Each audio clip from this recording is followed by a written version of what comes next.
We are in front of the Israeli School, Universal Practical Knowledge, the Philadelphia Division, here at 3226 Cheltenham Avenue in Philadelphia.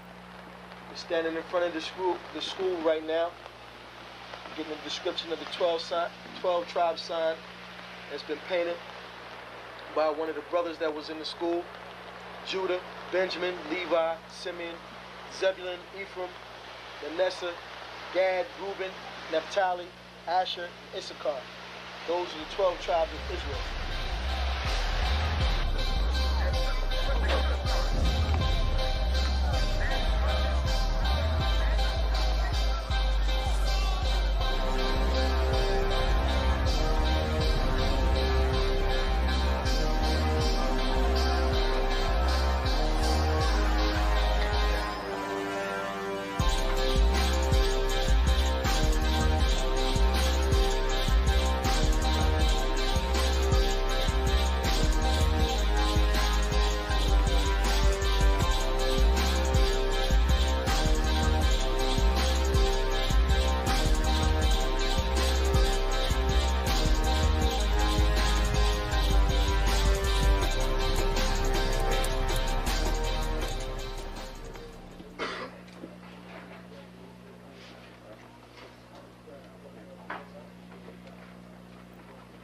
Shalom.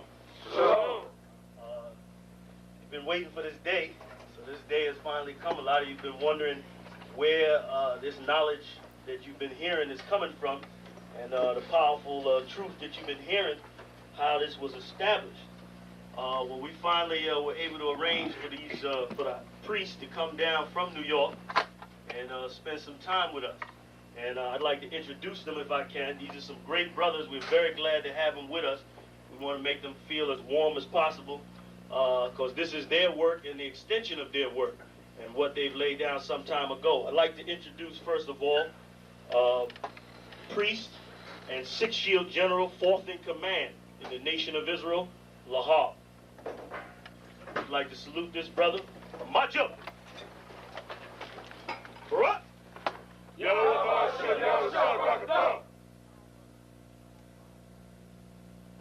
Yeshabim, which means sit. And I'm going to turn it over now to Priest General Lahab. Water, brother. I'd like to say this, starting off, we're very impressed at your school here, and we're very impressed to see that the brothers and sisters in Philadelphia think enough of the Most High and the Bible and the truth and your nationality to be a part of this, because most of the brothers and sisters are running from the truth.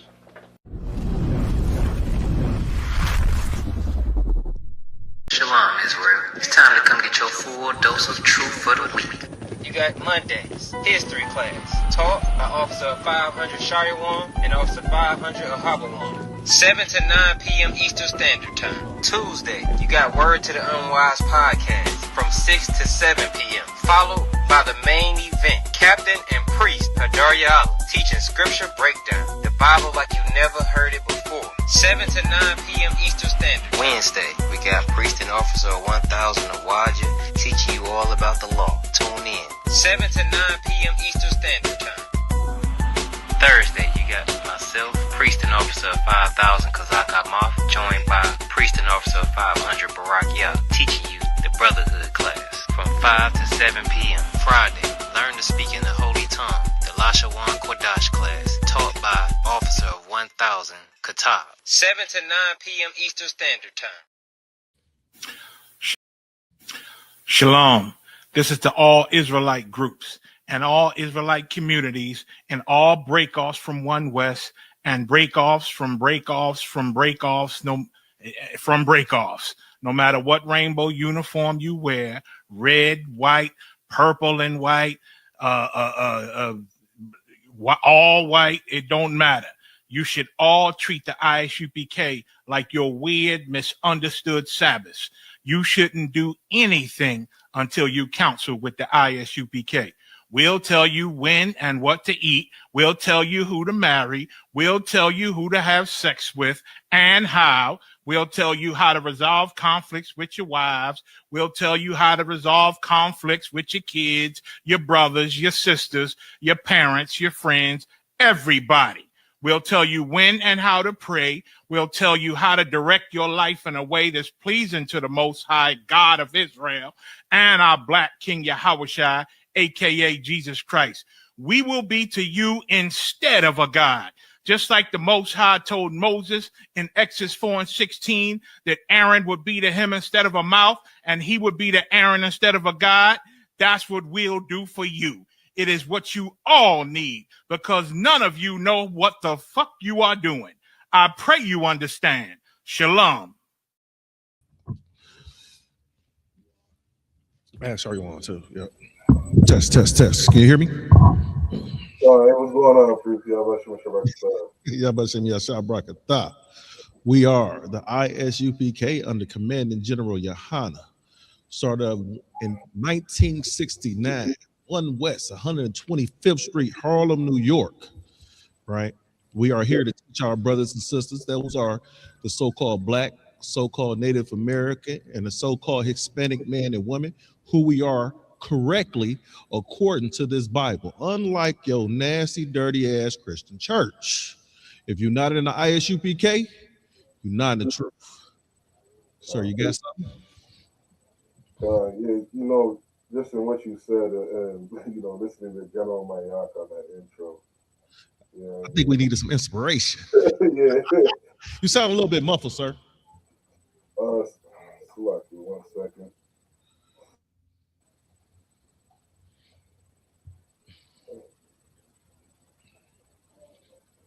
Testing, can you hear me? We can hear you, but your mic just a little muffled. Now, if you do that, we might get echo. Well, let's go to the chat. Ask the chat if everybody can hear you pretty good. Put a 1 West in the chat. Put a 1 West in the chat if you can hear Ottawa well. Let's see what we got in there. Because to us, you just sound just like maybe you're too far from the mic or something like that. It's just a little bit, was not clear. Testing. Mic check, how's that? That's good? That's the best we could do. All right. Kodash at 1 West, let's rock it. Let's rock it out. All right. God. Just real quick. This is a part 2 of the class that we put on a little earlier this month. Our people, our music, and when we brought it up, the subject at first, right? When we first brought this subject up, it was about how we use music during different times to help and aid our people. Like during slavery, we use music to give directions. We use music to navigate. We use music to keep the pace of work. We use the music to assist us in our everyday, in our daily lives. And it got to the point where our oppressors wanted us to sing some of this music. Yeah, he says you sound a little muffled, but he said just a little bit. All right. Our oppressor wanted us to sing some of this music because our music was so great, it made them feel good, not knowing this music was probably most likely a plan of attack, a plan of escape to get away from their ass, right? And, even in today's society, we use music to help cope with some of the oppression that we're going on, that's going on, that we're dealing with. But as we know, the white man is the devil the Bible speaks of, right? And the scripture says that Esau was blessed with the sword, right? Understand, Esau can weaponize anything, right? And this part 2 is going to bring out some of the ways that Esau has weaponized our music against us, right? They'll use this music to go ahead and attack us. We understand that we make all type of music. We got country music, you got hip hop, you got R&B, you got bluegrass, right? All different types of music, right? And I'm gonna pull up let me pull this one scripture real quick. How's my sound now? Is that a little better? You think it's a little better? How it sound? It sound about the same. It's about the same? I'm gonna jump to Psalms 33. You got your Bible on you? Huh? Oh, go to Psalms 33 and 2 and 3.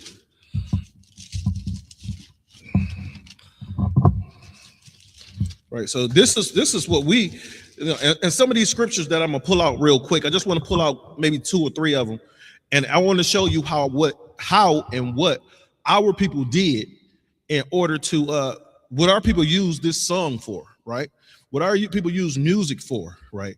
What are, and maybe we'll get off into dance and things like that. But right now, we're just going to focus on the history of our people and our music. So this is Psalms 33. You got it? Psalms 33 and 2. Let me hear it. This is the book of Psalms, chapter 33, and verse 2. So like it, sir. Can you hear me, Shariwan? Shariwan. Sean, I hear you guys. Sir, can you hear Carr? Yeah, yes, it will. You say you can hear you, sir. This is the book of Psalms, chapter 33, and verse 2. Praise the Lord with harp. Sing unto him with the psaltery and an instrument of 10 strings. Verse 3. Sing unto him a new song. Play skillfully with a loud noise. So understand the music that you hear us making in the ISUPK right now, we're doing just this. This is what the Lord, not suggested. This is what the Lord wanted us to do.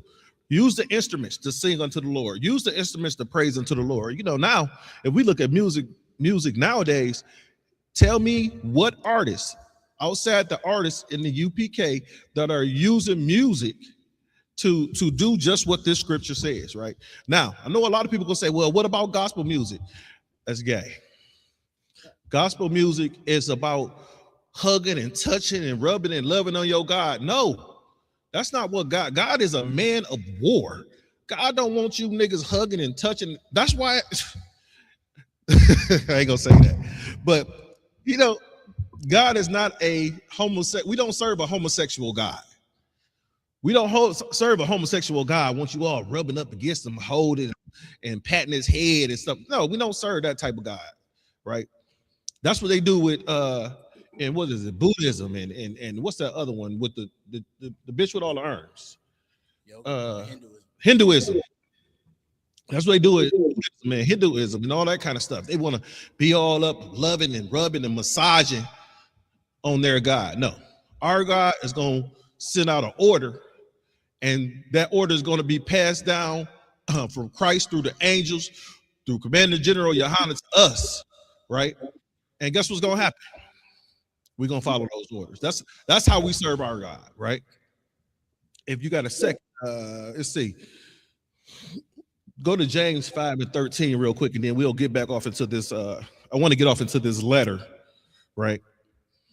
Give me James 5 and 13. So these are just some scriptures that says what we did when it came to music. Now I got a bunch of them, sir. So if you jump in as soon as you want to. Con, can I be heard now? Is that any better? It sounds about the same, but we can understand you. It almost sounds like you far away from the mic. Like you kind of in the phone. Or in the phone booth. If that's the best, if you can hear me at least, that's the best I can do for now. Okay, we can hear you. We can hear you. Okay, Con. I got that scripture, sir. All right. Car. I almost called him Carhart. Let me hear that scripture, please. Book of James, chapter 5, verse 13. Is any among you afflicted? If any among you are afflicted, let him pray. Let him pray. Is any merry? Is any merry? Let him sing psalms. Let him sing psalms. Think about this. So look, we prayed when we was afflicted, but when it's time to be happy and joyous, we sang songs, right? And with us singing songs, right? I want to show you what our oppressor did to us. Once we started to sing songs, and our oppressor knew that we were singing songs to our God, right? They start to infiltrate. They start to infiltrate our music, right? And they start to weaponize our music against us. And they used our people. They use our people to help weaponize our people, our music, right? I'm gonna give you proof. Give me 1 Maccabees 11:21. Right. Before you give me that, give me Psalms 137:2. Right. You got to understand what they did with our music is they went ahead and they wanted to hear our music. And then later on, they weaponized our music against us. Give me Psalms 137:2 and 3. Right. This is where the oppressor gonna be like, hey, let me hear one of them jams y'all got. All right. I want to hear one of them good songs. Now, at the same time, he beating our back. At the same time, he was hanging our women upside down from trees and cutting their bellies open. They using our children as gator bait, right? And buck breaking our men. And wow, the oppressor's doing that. This is what he's saying. Go ahead and read that. This is the book of Psalms 137, verse 2. We hang our harps upon the willows in the midst thereof. We hang our hearts upon the willows, upon the midst thereof. Continue. Verse 3. For there they that carried us captive. For there those people that carry us captive, what they say? Require of us a song. Require of us a song. Right? So they expected us. Think about it. The scripture, we just read the scripture said, if you, and I'm paraphrasing, if you're in the hardship, pray. But if you merry and cheerful, sing a song. Right? So they're trying to get us right there. They're trying to get us to go against the scripture, what it said in James. Right? You got some more on that? And they that wasted us Mm-hmm. required of us mirth, saying, sing us one of the songs of Zion. Sing us one of the songs of Zion. So they wanted us to pretend and be happy, right? That they were carrying us off into slavery, right? Off to death, right? And, you know, it wasn't just the oppressor by himself. Some of our people that are traitors unto us, some of our people that were traitors unto us assisted them, right? Go to Maccabees, 1 Maccabees 11:21. This is the book of 1 Maccabees 11:21. Uh-huh. Then came ungodly persons. Then came what? Ungodly persons. Okay, continue. Who hated their own people. Who hated their own people, right? Go ahead. Went unto the king. Uh-huh. And told him that Jonathan besieged the tower. You see that? These were traitors in Israel. So we had traitors in Israel, just like we got traitors in Israel right now. We got traitors to us right now that are our own people. Now, the oppressor and those traitors to us, right, got together to change the use of music. Now, understand this. The reason why is blast what can you say mass in the masses with hip hop, because hip hop is one of the genres of music that is fluent across the globe, right? You see some, not just us doing hip hop, but you see some of these Gentiles, like you see the Moabites and the Amalekites and what's Japan, the Amaleks. You see them guys all doing hip hop ciphers in their own languages, right? It's some anime. I think that's how you announce it. Anime, the cartoon with the fighting and the violence and stuff. They got anime out there right now with hip hop in Japanese, right? And then they got some Korean anime that's starting to come out. You got the hip hop in Korea, right? Understand this. Hip hop was created right here in the Bronx, in America, in the Bronx. That's where it blew up at. That's where it started, right? That's why, with it starting there, think about it. some of your first rappers, some of your hottest rappers that you know come out of that New York area, right? You got rappers that, you know, who you got? Nas and what's some of the other rappers that came up out of that area, right? Now, Wu-Tang Clan, you know, who else we got? Sir? You got a couple of them, don't you, sir? Shariwan. Can you hear me? Oh, you know, we were talking about, you know, how hip hop came up out of New York, and that's why, you know, some of the biggest, the hottest rappers that you hear about, you know, Jay-Z, all those guys, think about it, it came up out of there. That was the original state for hip hop to start up. But now look at it, it's all across the globe, right? But when hip hop first started, right? When hip hop first started, anybody know why hip hop started? Why people started to do hip hop? No, I'm not sure. Yeah. We got Shariwan say, go ahead, Car. I was gonna say, wasn't it in rebellion of really just the oppression that we was going through? Yeah, it was to think about the songs that came out. The songs, you know, you got think about it. F the Police, you got Self-Destruction. Think about some of the early hip hop songs. Go ahead. I was gonna say, even before that, you had the culture where it was just street culture, where yeah, you know, graffiti, breakdancing, DJ, and all that, and that's where, you know, the black and brown unity was really heavy in New York. And, you know, I mean, it still is today, but hip hop really birthed out of black and brown unity. Yeah. Oh, let me do this real quick. When you see, you know, you got the Puerto Ricans that's doing the tagging, Mm-hmm. that's breakdancing, the b-boys, them was all Spanish kids. Yes, sir. You got the DJs, which mostly, you know, brothers, and then rappers, those, you know, a little bit of mixed in. So if you really look at it, you know, hip hop is birthed out of our unity. Well, let me give you a little something real quick. It's a hip hop culture is an art movement that emerged in New York, in the boroughs of the Bronx, primarily within the black community. Hip hop is an art form and culture, has been heavily influenced by male and female artists. It is characterized by the element of rapping, DJing, and turntablism. I didn't know that was a word. And breakdancing. Other elements include graffiti, beatboxing, street entrepreneurship, hip hop language, hip hop fashion. Many cite hip hop emergence as beginning in August of 1973 when brother-sister duo DJ Kool Herc and Cindy Campbell hosted the first documented indoor hip-hop party and cultured the event in the Bronx, helping to spark and rise of the genre.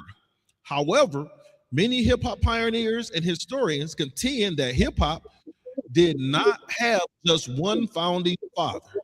The Black Spade Street Gang and Disco King Mario of the Bronxdale House are also considered vital in the early origins of hip-hop culture and music.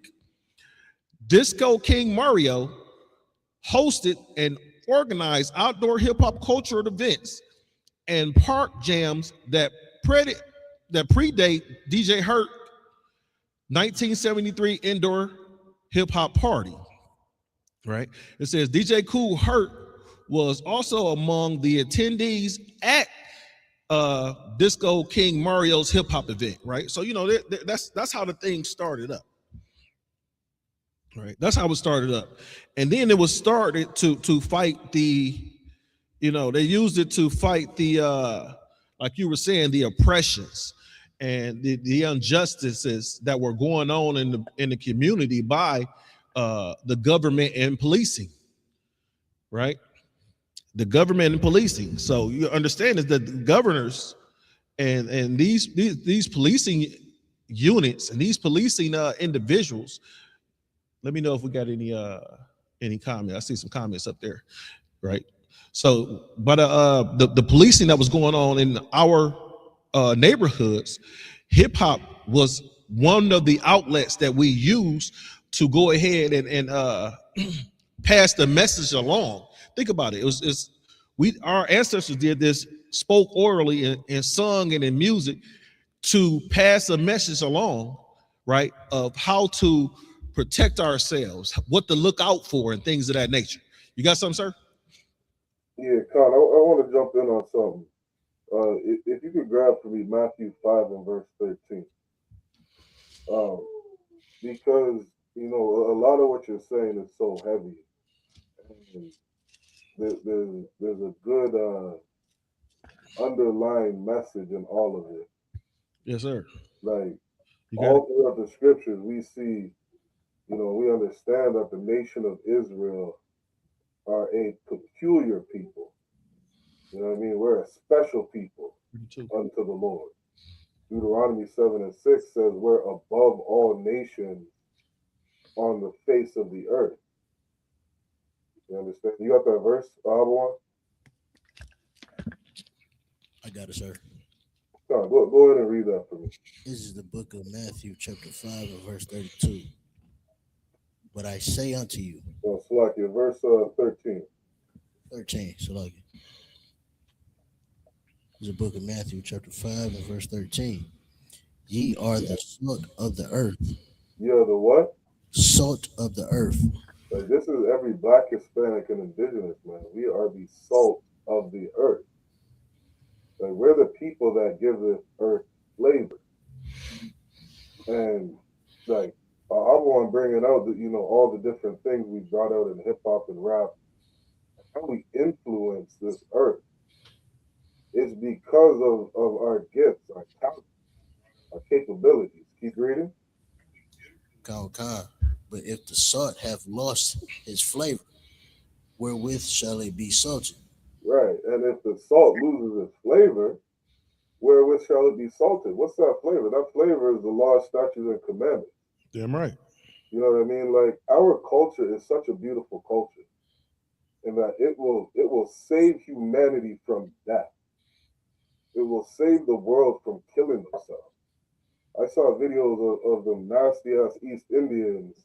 They got this festival every year where they pick up cow shit and throw it at each other. They do what? They literally pick up cow shit. They collect cow shit for like 6 months out of the year. Can't remember the name of the festival. It's not hard to look up. And then they pick this shit up and they throw it at each other. They swim in it, they roll around in it, because their culture is so fucking disgusting. It's so foul. You know what I mean? I was thinking about it earlier in Canada, where they say things like polygamy is, you know, hurtful or oppresses women. But you'll allow a man to get married to another man, knowing damn well when they start messing around with each other, they're going to be on heavy painkillers every day for the rest of their life. Men are going to be wearing adult diapers because they can't stop the shit from pouring out of their backside. like this is what's going to happen when you do something that goes against God. This is what these other cultures do. And this flavor that Blacks, Hispanics, and Indigenous have is so valuable. Right? Keep reading, Carl. But if the salt had lost its flavor, wherewith shall it be salted? It is thenceforth good for nothing. It is good for nothing. Like, we got all this talent, but if we're not obeying these laws, what's the fucking point? Damn right. Like, we're gonna come out in 2025, make a rap video about selling drugs to our people. Make a video about, shooting up the neighborhood. What's the fucking point of having all this talent if we're going to teach each other to murder each other? Teach each other to whore out our daughters, spend money on prostitutes, and, just all this wicked shit that goes on in this earth. Mainly pushing the culture of white people. Like, you look up the way media portrays blacks today, they'll tell you one of the main ways they portray black men is a thug, a hoodlum. That's the stereotype that they have of us. Meanwhile, the white man is the biggest fucking thug, the biggest gangster. He's the inventor of gang, the inventor of drug dealing, inventor of, you know, every murderous activity on earth. We sit here and we push his culture in our music. Good night. Look at the world today. Like, we got to come back to these laws, statutes, and commandments and start making music, you know, that influences our people to do something good. If I could, I'm gonna end off with reading one quick thing, and then we should probably get into some of the information, Avalon. Yeah, I was saying, if I may, sir. Yeah, go ahead. I'm gonna let Shariwan go ahead and read off some of the comments that we got. You know, just go ahead and, you know, make sure we interact with the people. Read off some of those comments, post them, and then I want to get into the conspiracy. Sure. Yeah, these comments right here, we got a Kodash Dabar in the building. Nashar Gapar, what's going on, Nashar? All right, it was good to see you, brother. Barak Yah, what's going on? We got Kwamada, Maria, Freedom First, and David Boldo. Everybody just checking in. All right, how about you, shout out the brothers, y'all, Shema, shout out the sister.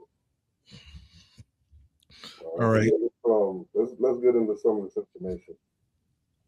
So this is what I'm going to get into now. This is what the industry calls the rap industry or the hip hop industry calls a conspiracy, and they're trying to cover up that if this letter was written or was not written, right? And what the letter states is that they wanted the hip hop artists in the early 90s to start to do music that was more filled with drugs and gangster and violence, so that these people, before I go there, yeah, that's the one. But before I go there, you know, this is what it says in the overview. It says the letter that changed hip hop refers to an unsigned anonymous letter that circulated in 2012 on hip hop blogs.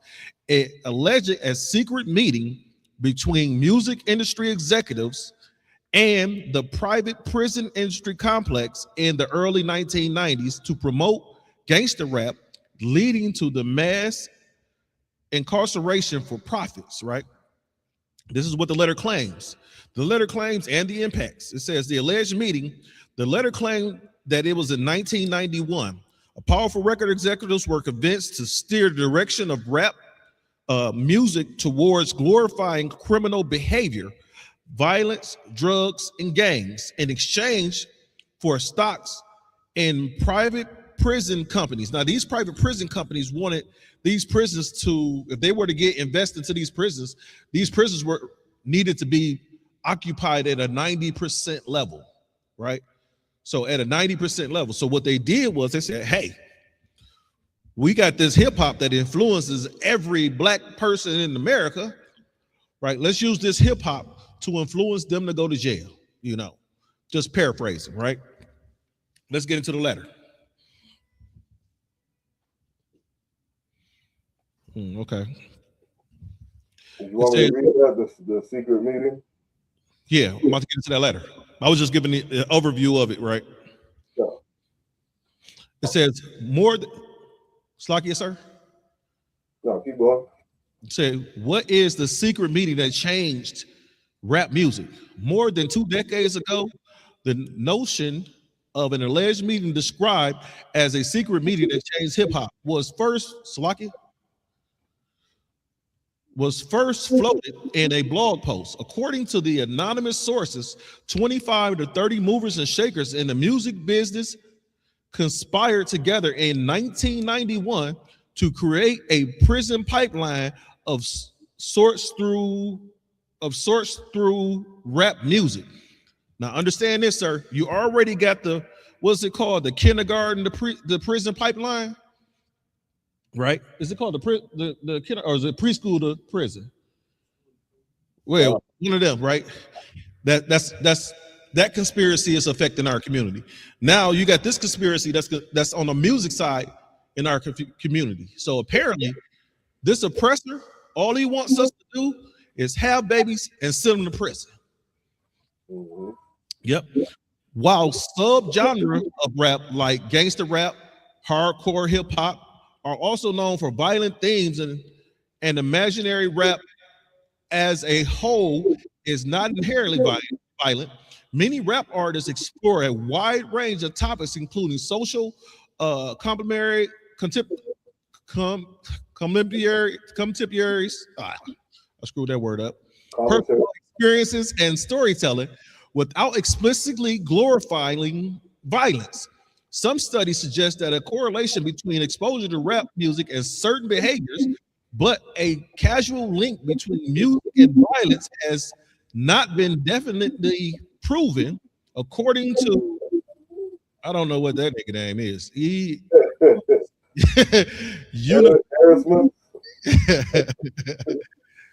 That's Erasmus, whatever. Subgenres of violent themed hip hop often focus themes on street life crimes, violence, reflecting the struggles of individuals in marginalized communities. Please. You know, and something to understand, we're reading something that, you know, took place in what, 1991? Yes, sir. And we got to understand, inside of America, you know, I think it was since World War II with the birth of a nation. You know what I mean? Like that was, you know, one of the first sources of media that was put out to depict Black people in a certain way. And, you know, this idea of pushing certain things in the media or portraying certain things of us in the media is not something new. You know what I mean? And something like this, it just further shows, you know, that the attack or the racism of this nation has never ended. Like they got sources coming out in what was it called in BET? There's a specific term that the executives in BET are using, and it's specifically devoted to like changing the narrative, like changing the way that we see Blacks, you know, inside of America on the media. And it's like, how is it that, you know, in 2020, I think is when they started it, 2020, you're just now coming to the conclusion that there's something wrong with the way we portray Black people. There's something wrong with, you know, our music all of a sudden in 2020. In 2020, we're just coming out with studies, you know, verifying that, you know, the effects of the media on the Black family. You know how idiotic that sounds? Yes, sir. Like they'll tell you from World War II they've been doing this bullshit. From World War II, there was who was that? Jackie Chan. They tried to put Jackie Chan in a movie that portrayed him in a certain way, and he was like, "Fuck that! He ain't going for it." Mm-hmm. I mean, like China would not allow certain videos or movies to be played inside of their country if it portrays them, you know, in any kind of negative light, because they understand the effects that it has on the people. You know what I mean? So to have this idea or this mentality of in 1991, you know, this is the first time all of a sudden, you know, we're gonna fuck Black people on the media. It's total bullshit. Yeah, still bull. I mean, like these things have been going on since birth of the nation. You know what I mean? BET had. I'll give one more example, and I'll get off it. When BET, you know, first launched around 1980, might have been 1981. Bill Cosby's television show was the first. It was the first show that ever showed Black people in a good light. Talking about the Cosby Show? Yeah, I think I have Bill Cosby as, what was he, a lawyer or something like that? He was the doctor and his wife was the lawyer. He was a doctor, the wife was a lawyer. The family unit was together. The teenagers were in order. The young ones were in order. You know what I mean? It was the first time they had portrayed black people in a good light. And if you look at it, sir, if I may, go ahead. Even the children's friends, like Theo was the oldest son, and he had a best friend by the name of Cockroach, right? Black community is named Cockroach. Cool. So even Cockroach, even though he come from a impoverished family, even Cockroach, when he got around Theo and Bill Cosby, I forget what his name was in there, but when he got around them, he basically tried to clean his perception up, right? He tried to clean his character up when he got around them. Like, they influenced him to change instead of him influencing them to change, right? And reason why I bring that up is because as priests and prophets, right, even though we go to a area that we're outnumbered on the case, almost like outnumbered on the case of what we believe, we still go in there, whether it be a bar, club, whatever, we still go in there to influence people to become just like us. Right. And that's the same thing the media does. The media wants you to portray you and wants you to be certain ways. They want our men to be, homosexual men, and they want our women to be whores. That's all I got, sir. Yeah, I'll add one quick thing. There were a couple specific things on how they portray black men. And this is consistent. Like, the statistics show this. Up until 2025, statistically, the media portrays black men as coons. They call them coons or buffoons, thugs or hoodlums, or men that abandon their families. Those are the three prevalent stereotypes that they put inside of media on the black men. And then for the women, what do they call it? They call it like the Jezebel woman, who is the woman who refuses to obey her husband, or they're talks back to her husband in certain ways. They have the angry black woman, and then they have the woman who, what do they call it? The mammy. I'm not sure if you ever heard of that, where the black sister is serving the white family. If I may, sir. Go ahead. That's so heavy what you're saying, because it's a term that is used in the black community that I've heard just about. Well, I ain't heard none of the sisters in the UPK say this, but any sister that ain't in the UPK, I've heard her say this term: "I'm a strong, independent black woman." What I don't hear, I've never heard a Chinese woman say, "I'm a strong, independent Chinese woman." Or I never heard a Japanese woman say, "I'm a strong, independent Japanese woman." Or, I never hear a German woman say, "I'm a strong, independent German woman." You only hear that in the black community. And Ahabawan, not only do you hear those things, but statistics show that is not the typical black woman. It's not. That is not the typical black man. They'll portray black men as being, abandoning their kids. Yet statistically, they are number one in staying in that family household. Damn right. So these things that they portray us to be aren't even true. Yeah, I was looking at a rapper earlier today, and he came out and apologized to his father because he considered his father a deadbeat. Right? Did you see that? He considered his father a deadbeat. I can't remember the name of the rapper, but he considered his father a deadbeat. And with him considering his father a deadbeat, he was angry with him until he got a baby mama that was like his mama. Right?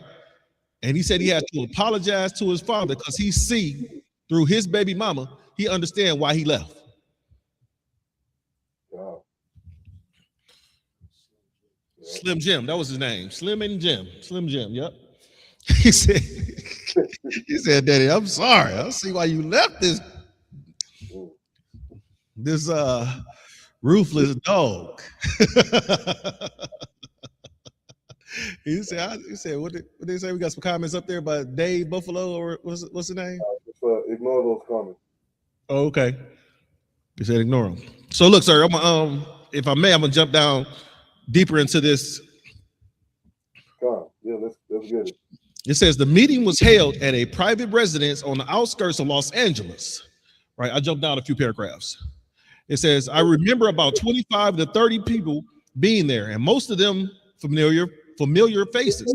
Speaking to those I knew, we joked about the theme of the meeting, and many of us did not care for rap music and failed to see the purpose of inviting a private gathering to discuss its future. Among the attendees was a small group of unfamiliar faces that stayed to themselves and made no attempt to socialize beyond their circle. Based on their behavior, the formal appearance, they didn't seem to be in our industry. Our casual chatter was interrupted when we were asked to sign a confidentiality agreement, preventing us from publicly discussing the information presented during this meeting. Needless to say, this intrigued and in some cases disturbed many of us. The agreement was a page long, but very clear on the matter and consequences, and stated that violating the terms will result in job termination. We asked several people what this meeting was about and their reason for the secrecy, but couldn't find anyone who had the answers for us. A few people refused to sign and walked out. No one stopped them. I was tempted to follow, but curiosity got the best of me. A man who was part of an unfamiliar group collected the agreements from us. Quickly later, the meeting began. One of my industry colleagues, who shall remain nameless, like everyone else, thanked us for attending. He gave the floor to a man who introduced himself, his first name, and gave no further details about his background. I think he was the owner of the residence, but it was never confirmed. He briefly praised all of us for the success that we've achieved in our industry and congratulated us for being selected as a part of the small group of decision makers. At this point, I began to feel slightly uncomfortable and strange in the gathering. I'm trying to jump down to where they said that, okay, I remember a joke. Yeah, if you look for that, while you look for that, what I'll do is, sir, what I do have is I do got some videos, right? About, I want to play about a minute of these videos. One got Cube in it, the other video got Crazy Bone in it, and they're confirming what this letter says. God. Is there a part that you want to get to still in this article? Well, I just wanted the part where I'm looking for where they asked them to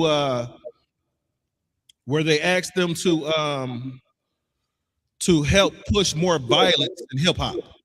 More hip hop. Take a second to look for it, Priest. And while you look for it, I'm just gonna bring out a couple of things. If you don't find it, we'll just get into the videos, all right? Yeah, I was just gonna have them play one of the videos right now. Yeah, that one right there. Get that one first.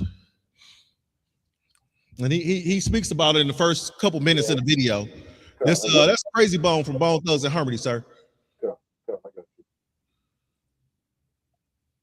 For the women hoes, right? Why are you just strictly so bent on this is all you want our young kids to hear? You know why? Exactly. So that's why I say it's no conspiracy. It's right in front of our face. You made an interesting statement that I want to just kind of see if you can elaborate on.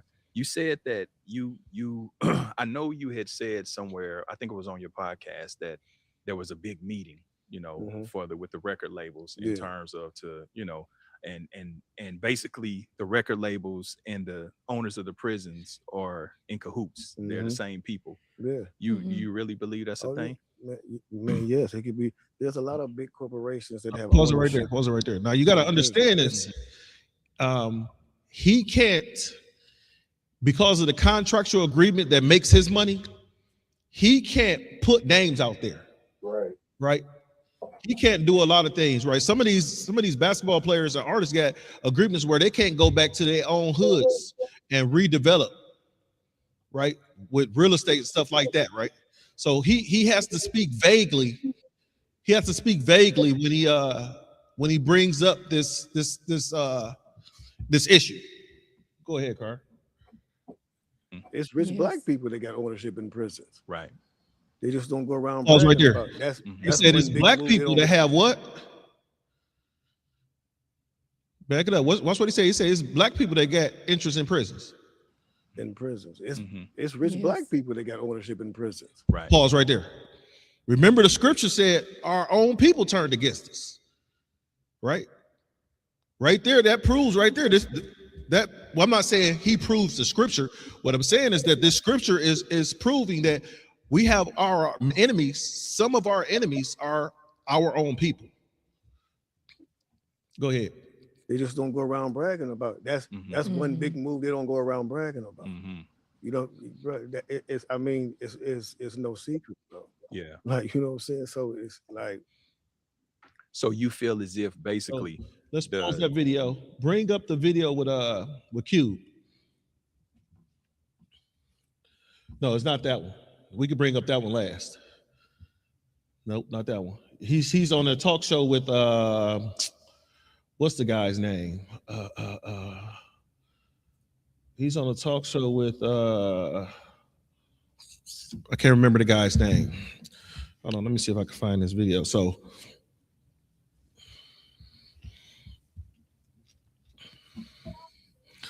did I send it? Let me go back over it. Right. Let's see.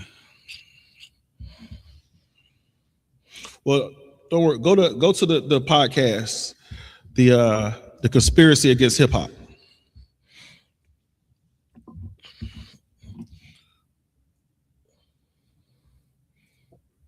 Play that one right there.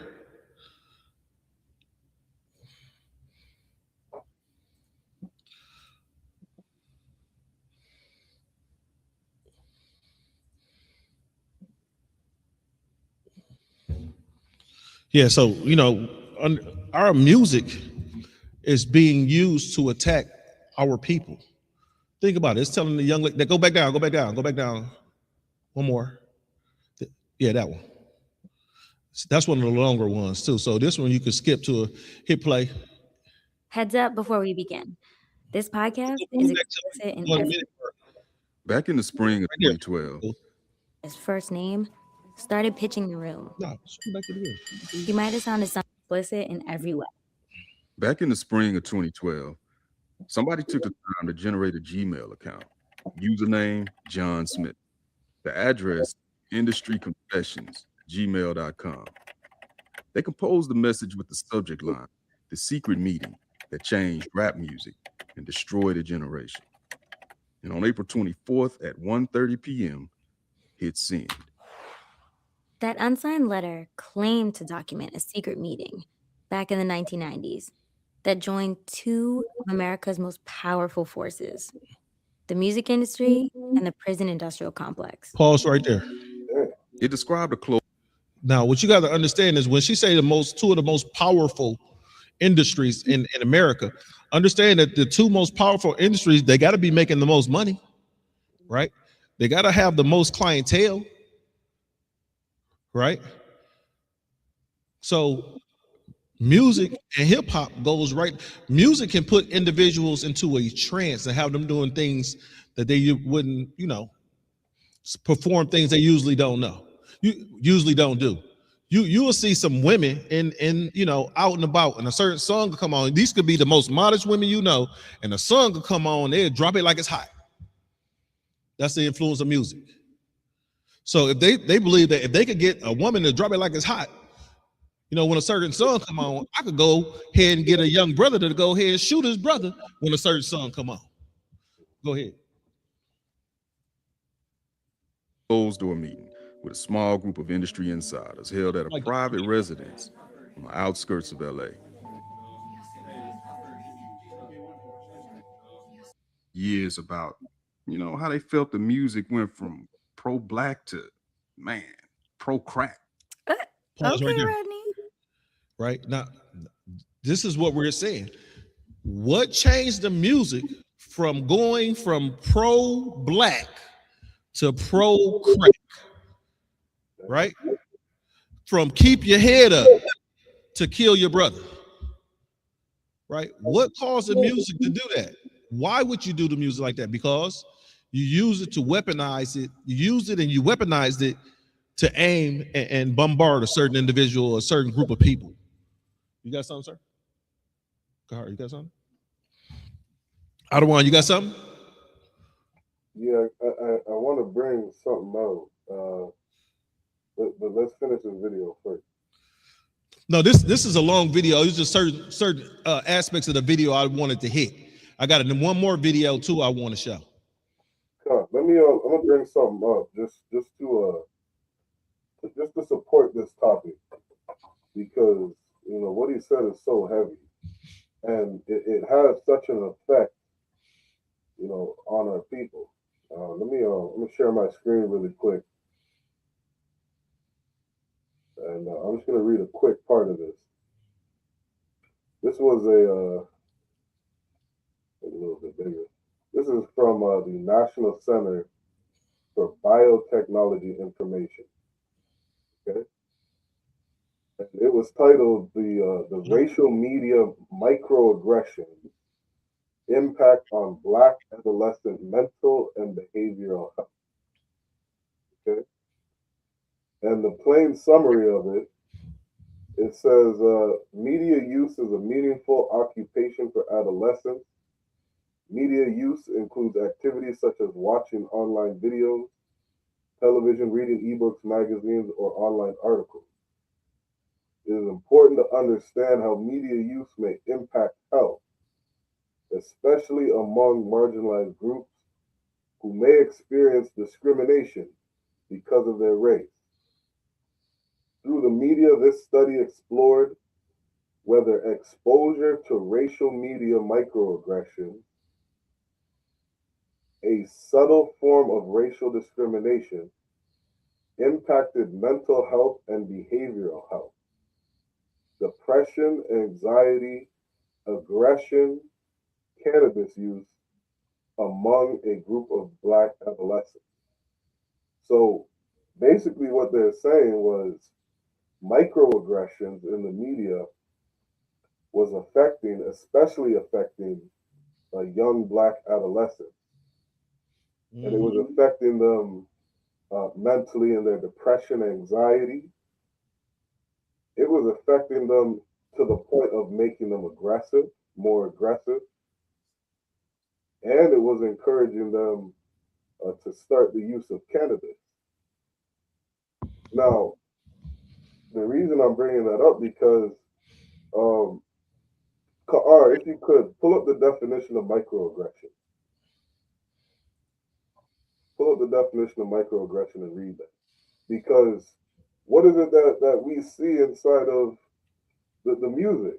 Like, what did he say? He went from promoting, promoting something to promoting crack? You remember what he said, Arbon? Yes, sir. He said from pro-black to pro-crack. There you go. Pro-black to pro-crack.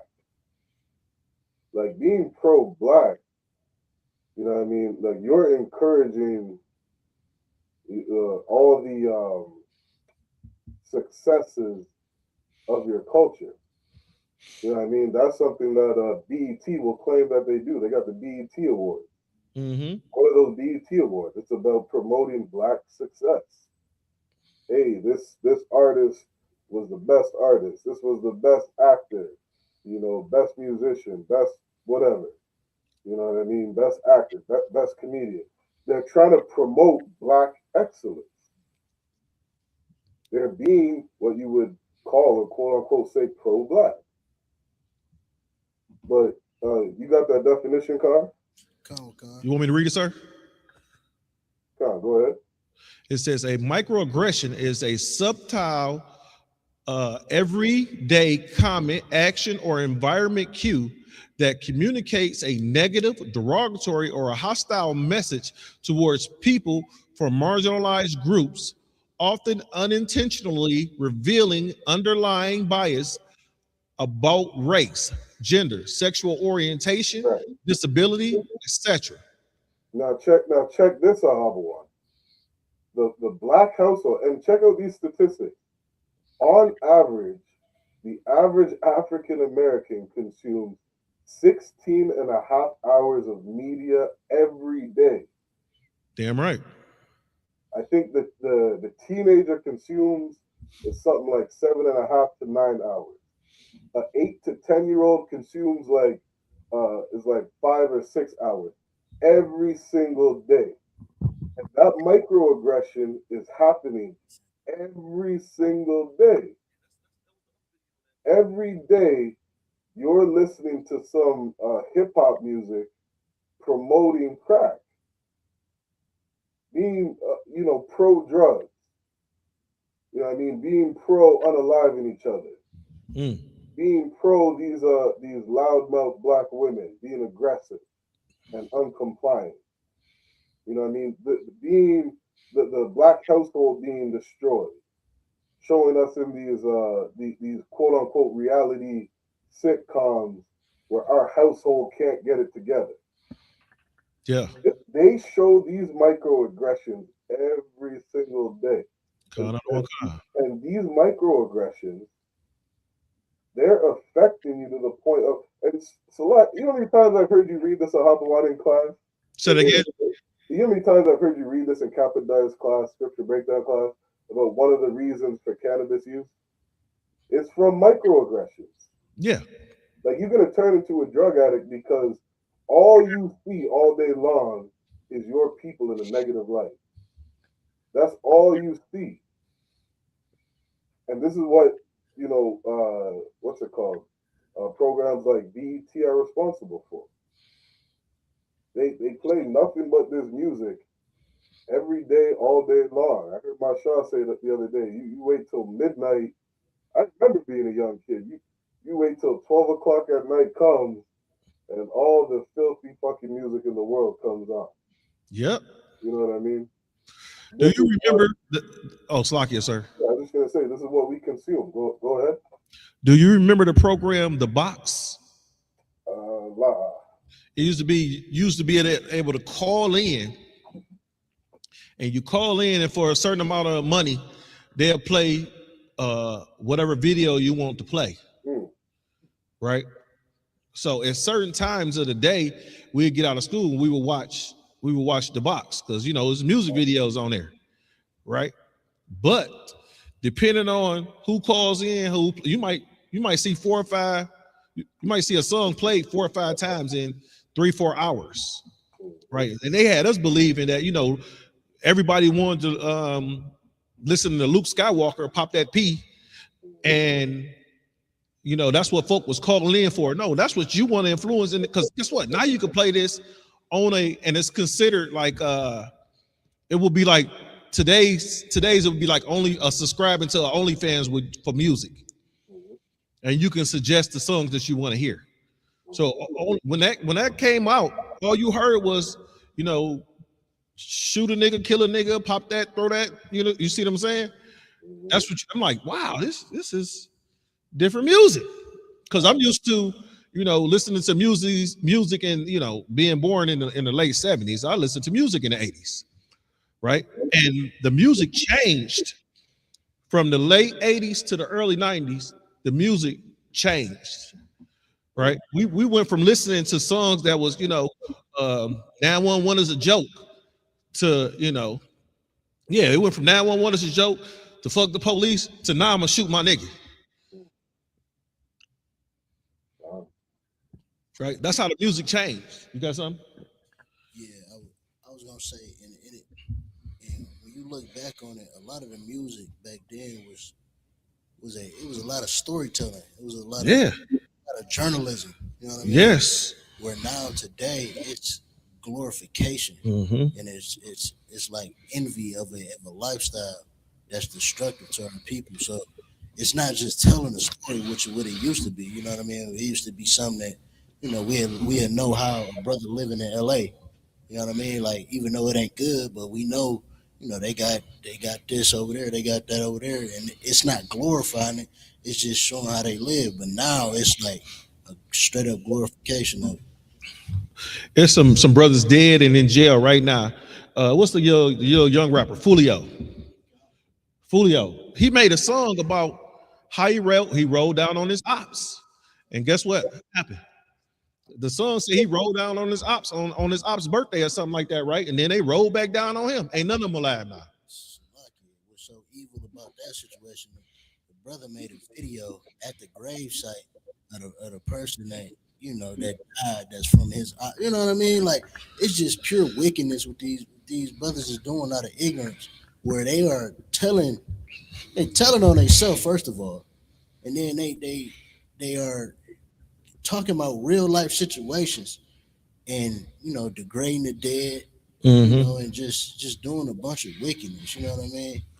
You know what's so heavy about what you just said? You said that music, that the old hip hop artists used to be storytellers, right? They used to be storytellers. Remember Dana Dane and Slick Rick, Kumo D, all them guys were storytellers, right?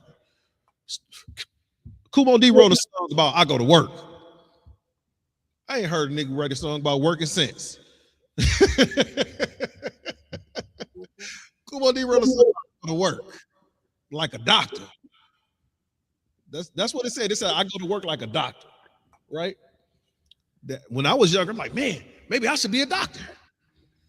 You see what I'm saying? But the music changes. You look at these kids now, the music, it, like you said, it only glorifies what? Shaking that ass, killing your brother, and having more money than your next door neighbor. It's like you, sir, being a drug addict. Oh yeah, dope fiends. Dope fiends. Hey, while we on here, if I may, sir, the other video I just sent you, the one with Cube in it,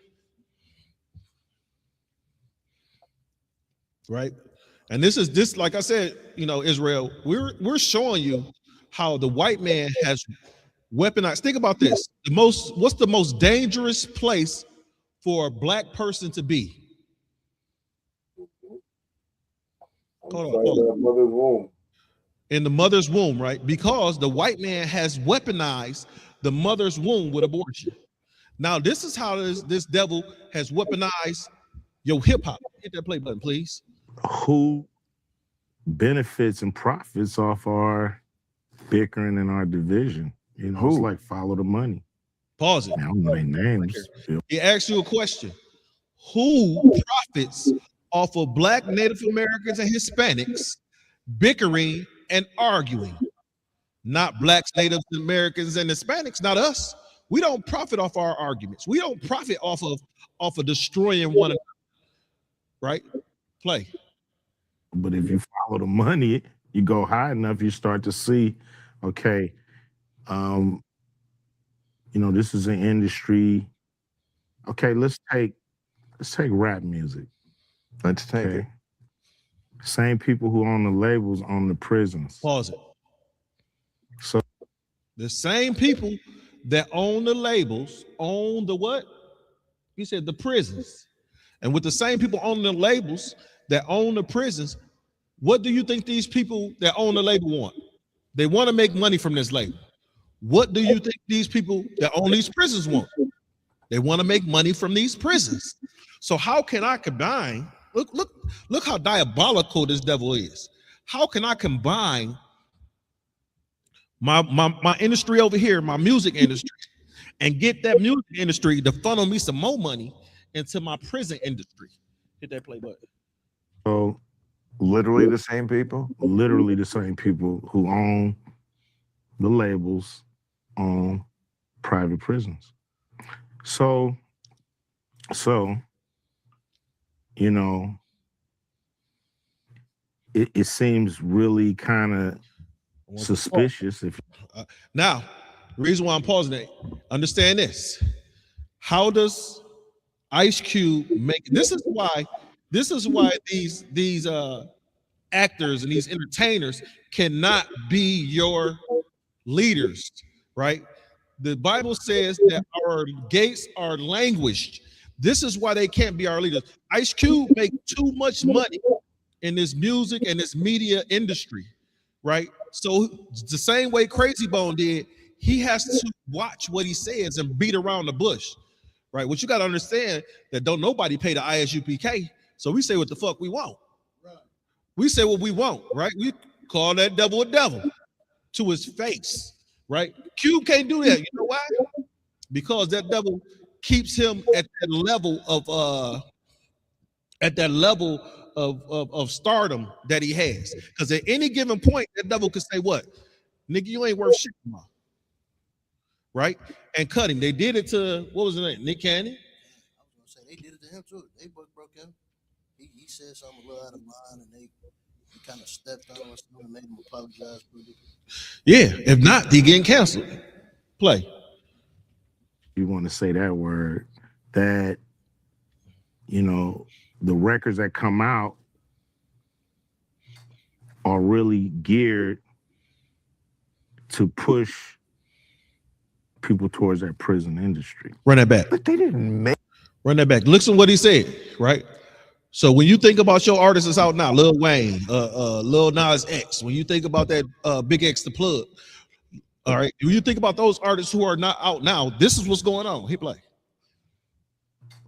Are really geared to push people towards that prison industry.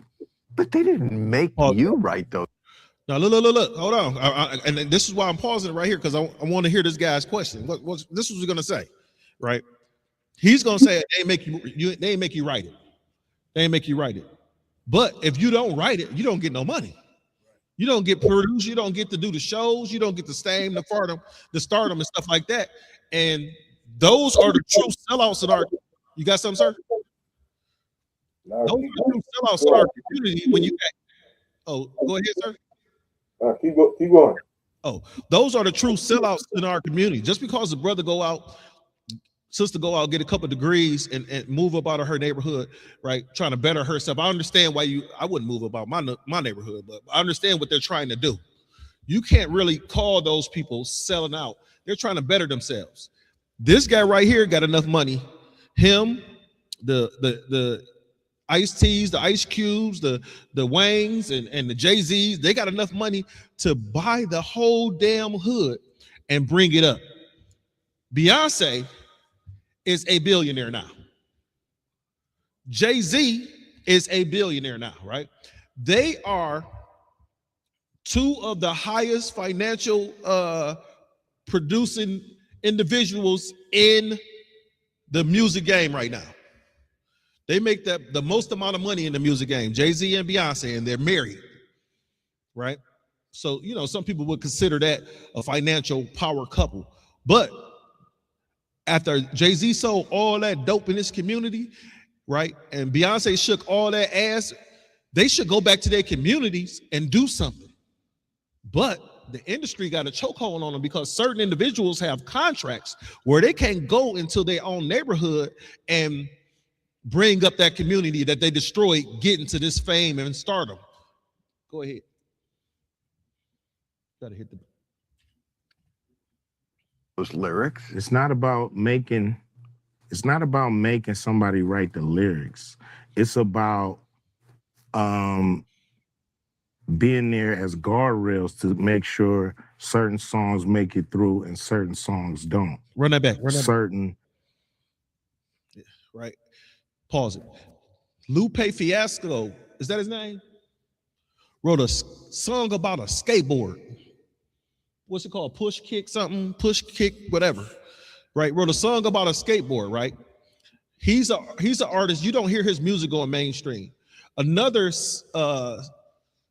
artist and I'm talking about industry artists that are positive. Chance the Rapper is another one you don't hear his music going mainstream. You know who music I hear going mainstream? I hear Sexy Red, right? What's that? The City Girls. I hear their ass all the time.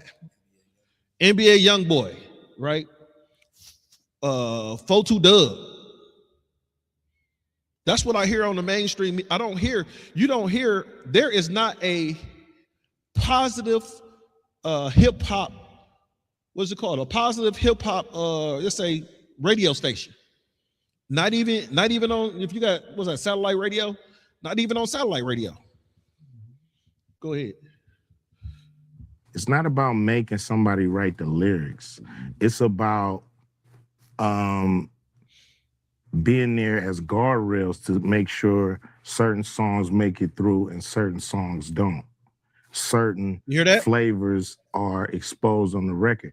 You know, some records are made by committee. Meaning record company guys sit around and tell the artists, this is hot, say that, do this. We're gonna have this guy write the lyrics. We're gonna have that. So the narrative is really kind of, you know, structured and really made into what the record company want the record to be and what the, you know, a lot of. Now, if the music is designed towards not what the artists want, but what the record label want, what is the record label's outcome when producing such violent music? There's only one answer. You want people to go to jail. You want people to get high. You want women to shake their ass. Go ahead. Deeper than the jail part, sir. These record labels are getting life insurance policies on these. Oh, I forgot about that. So they getting life insurance policies on these artists and then making their money off their death. Let's see. These individuals that you see, these up and coming artists that you see that's getting popped in these, like what's the name? Dex, Blade, Icewood. You know, think about these. These guys were about to sign. When they sign with a label, the record label immediately puts life insurance on these individuals, right? They put life insurance on these individuals. And think about this. When you get life insurance, it's recommended that you get life insurance that's 2.5 times your yearly salary, right? That's how it's recommended when someone sells you life insurance. You get it 2.5 times your yearly salary, right? So if you're making $100,000 a year, they recommend that you get a $250,000 life insurance policy, right? Now, what you have to do is verify your income with certain life insurance groups in order to show that, yeah, you're going to make this amount of money this year, or you show your tax returns for last year, say, hey, I made this amount of money last year, and when we're making this amount of money last year, I need this amount of life insurance to go forward. And they either hook you up with a whole life, a term life, or a URL or IRL, depending on what type of policy that you want to go into, if you want to invest or if you don't want to invest. So what these record labels do is they put these life insurance on these individuals. Now, what you got to understand is life insurance costs more if you are a police officer, a fireman, or a pilot, depending on what your occupation is, right? You could write it up in history. I mean, you could write it up in the insurance policy that you are an entertainer. And with you being an entertainer, the life insurance cost is lower than being a police officer, right? You don't have to say what genre entertainment that you in. All you have to do is say that you're an entertainer, right? That you could present stage plays like I'm an entertainer, and somebody put life insurance on you because you made a certain amount of money, or you're going to make a certain amount of money. So just in case something happens to you, protect your family. What happens is these industries reach out and get life insurance on these high risk individuals. And guess what happened? Push drugs and dope and all the gangster, not just to them, but into their communities through them. So when Fulio got popped off, when Dex got popped off, when King Von, Icewood, you know, when any of these individuals get unalive, guess what happens? These major record labels get paid. They don't even care if you live or die, as long as they get paid, right? If they're gonna get paid with your music when you're alive, they're gonna get paid with your music in death, right? Why do you think, right, with what was it? If you watch the documentary about Biggie, Puffy said he was gonna pay for the funeral, but it came out of Big's estate, right? Puffy had life insurance on Big. Think about it. Puffy went from just, ratting at the top of the game to after Big was unalive, he shot way up the money and everything because he had a policy on that guy that nobody knew about. Go ahead with that last little bit of that. Artists are frustrated with this kind of music making.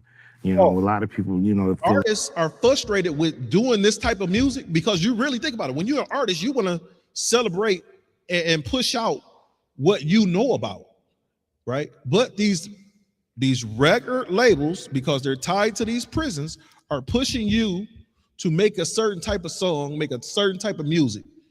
Continue, please. Like they're being controlled by the label. This is how they do it. Telling you what songs to sing, what hooks to do, what songs, you can do your song. That's fine. That's an album cut. But the single is what we all say is the single. Mm-hmm. So you have.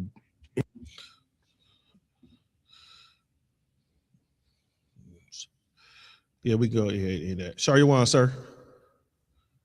Shariwan. Yeah. What you think?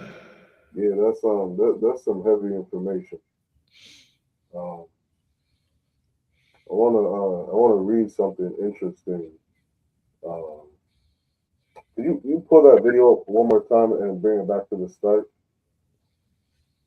It was with he had posed a question, which is very interesting. You talking about when the devil posed a question to him, like, why do you make this music? Right back to the start. Yeah, bring it right to the beginning.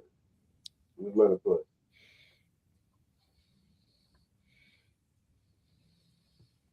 I don't know their names, Bill, but if you follow the money, you go high money. Who benefits off our bickering in our division? That's it right there. Pause there. It's like, who benefits off our bickering and our division? And I'm gonna pull this up.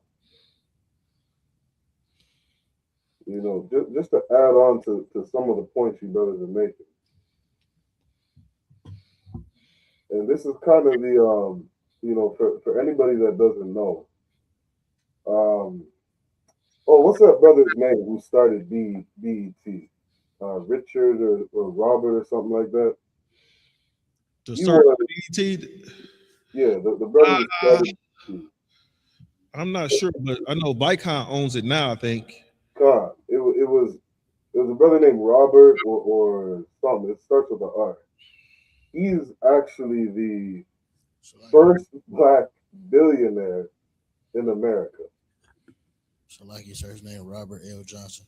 Robert L. Johnson. He is the first black billionaire inside of America. And he became a billionaire in 2001 when he sold BET to Viacom. I think he sold it for like $3 billion. Check this out here. Viacom's acquisition of BET in 2001 marked a significant step in expanding the network's reach and content offering. So what's something that Viacom was able to do? They made a significant step in expanding the network's reach and content offering. So they started changing the content they're giving out, and they were able to start reaching communities that BET never reached before. What were those communities? All of a sudden, you have a rise in Europeans watching BET. You have a rise in Japanese and Koreans and Asians and East Indians, Africans watching our media, right? Yes, sir. What is the content that they're offering? It's the content that some of the content Ice Cube's talking about. Like they're the ones who decide what content they put out and what they don't. when Viacom had originally purchased BET off of Robert, you know, they had said they weren't going to change the content because he originally had a vision for what BET was supposed to become and what it was going to be. When Viacom took over, they changed all that shit. You saw every hood rat come out the fucking woods. Damn. A million sexy reds pop up on BET. A million Lil Waynes pop up on BET. This is all you started seeing on Viacom. There was you can look on Google Ask AI, they'll give you certain sitcoms. There was something called Hell Day or Blind Hell Day. I looked it up, and when I put it on, I was like, oh shit, I remember this show. I remember watching this bullshit. And that was Viacom taking over, you know, BET. And, you know, as Ice Cube's kind of posing that question, like, who is making money off of this media? White people. White people not only love to watch your destruction, Damn right. they love to get rich off of your fuckery. White people are greedy. They will any way that they can make money, they're going to make money. And when you sit here and what's it called? Demean yourself or depict yourself in selling drugs to your people and unaliving your people, you know, acting like whores all over media, Europeans love that shit. That you are the greatest entertainment to Europeans in the world. Who you think is going to Lil Wayne concerts by the hundreds of thousands? Yes, sir. That is white people. They're going out to support that shit because they love seeing you kill yourself. They love seeing you sell drugs to your people. They get off on seeing a 10-year-old, what was that show? On The Wire. You'll see a 10-year-old sell drugs to somebody else. They get off on that shit. They will watch BET all day, every day. Because that content is for them. And it says the acquisition allowed BET to diversify its programming, including BET streaming services.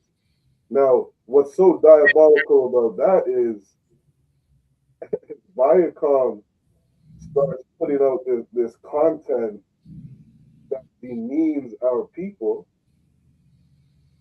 What do you think the average black man does? Ahabawan, do you still watch BET? Say that again, sir. You still watch BET? Do I still watch BET? Yeah. Every now and then I would say I'll find something on there. Do you think you watch it as much as you used to when you were younger? No, I don't. And that's the average black man. Like, we don't watch BET as a whole anymore, statistically, because of how it depicts us in the media. Nobody in their right mind wants to watch each other just, you know, unalive each other all day long. So what did we do? We started switching to streaming services. And black people started looking for streaming services where they could see themselves in a good light. What does Viacom do? They include BET streaming services.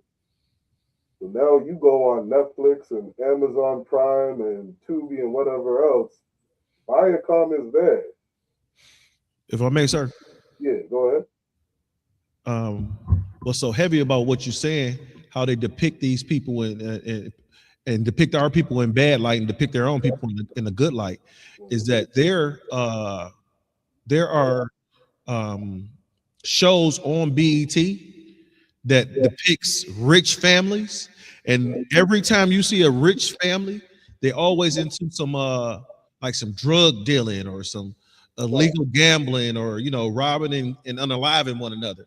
You never see, you know, not to say that the Cosby Show was a good show for black folk, but you don't see a black lawyer and a black doctor together trying to raise their children, you know, up out, you know, the inner city. You won't see a show like that, right? If they're financially well off, there's always some dope with some homosexuality involved with it, where you have the husband creeping off with another man or something like that. So that's what got me away from watching all that. So, like you, sir, if I may. Go ahead. I just wanted to add a little bit, kind of sideways to the topic, but on topic. You know, 50 Cent and his shows and the money that he's gained off of it, and just the popularity of the shows. It's all, you know, selling drugs, bunch of trauma, bunch of killing, and you know, it's our people, and you know, a spinoff of a spinoff of a spinoff, and it's all just the same thing. Our people dealing drugs, killing each other, and we've been so destroyed to the point where, you know, that's all our people into at this point. If it's not Tyler Perry, it's that. Yes, sir. And if I can add to that, like you provide an oppressed people a way of getting themselves out of the ghetto. And I'm not saying this is right for brothers to do this, but you better believe some brothers and sisters are going to take that back. You know what I mean? They're going to take whatever it is that they can do to make some money. What did Erykah Badu say? She said, you know, she advised sisters, straight up advised sisters, you want to be successful in this industry, learn to suck some dick. Like this is out of the words of one of our sisters, the daughter of Zion.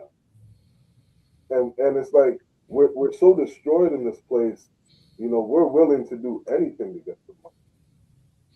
You know what I mean? So you have this devil offering you millions of dollars, you know, to talk about unaliving each other all day long. Yeah, brothers are going to take that. You damn right brothers are going to take that.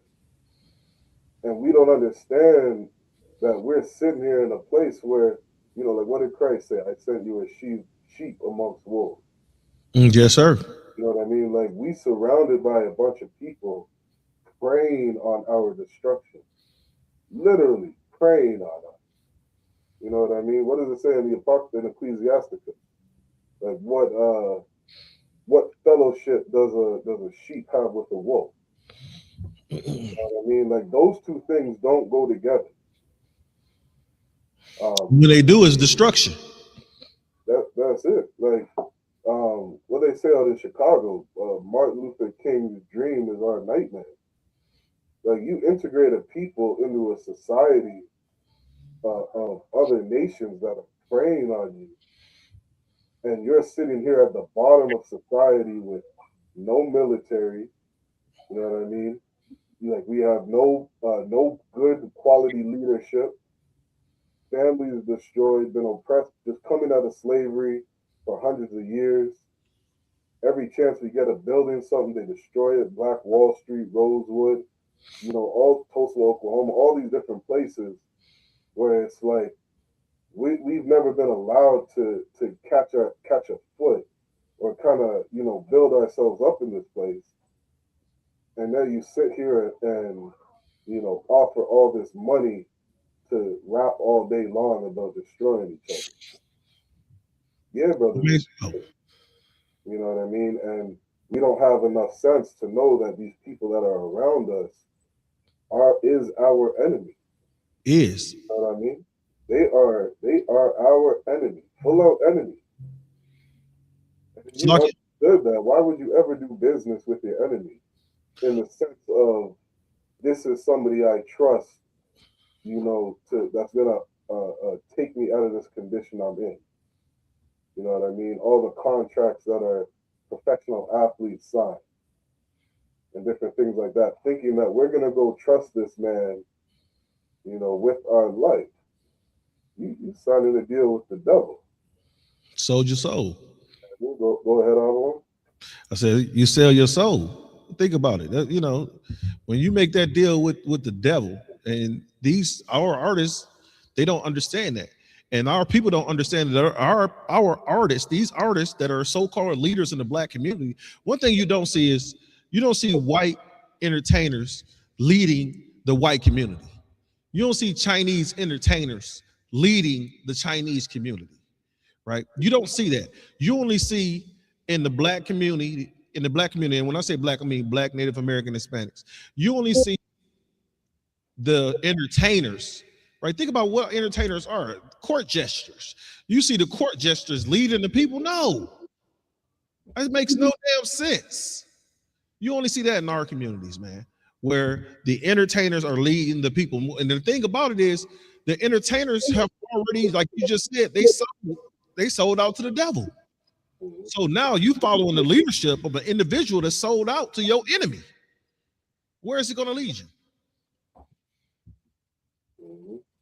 I'm going to tell you where he's going to lead you. And I'm going to quote Martin Luther King when I say this.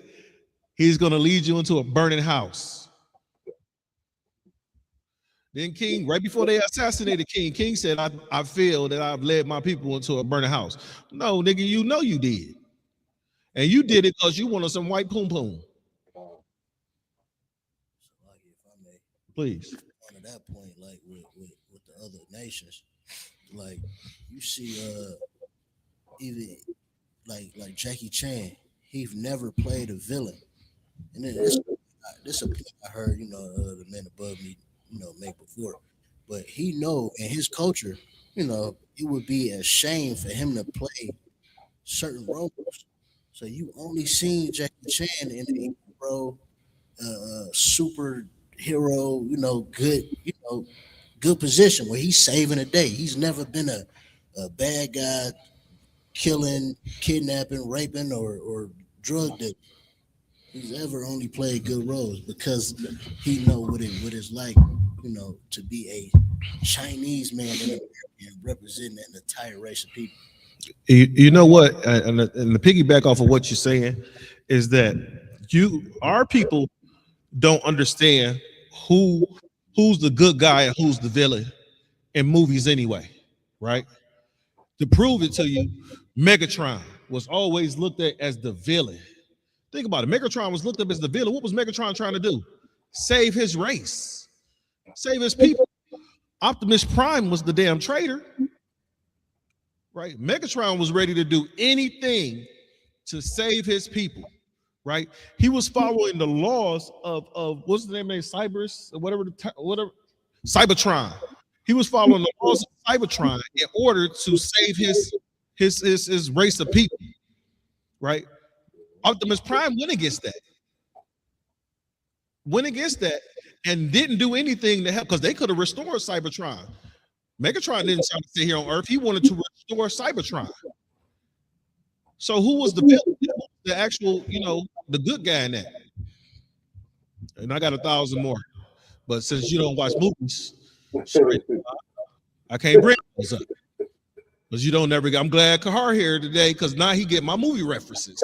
I got somebody on my team now. Somebody back me up. Yeah, I'm gonna pull something up. I have to bring up all the movies that I brought up in the past because he here. Yeah, I'm gonna pull up something real quick. Just to touch on what it is you're saying.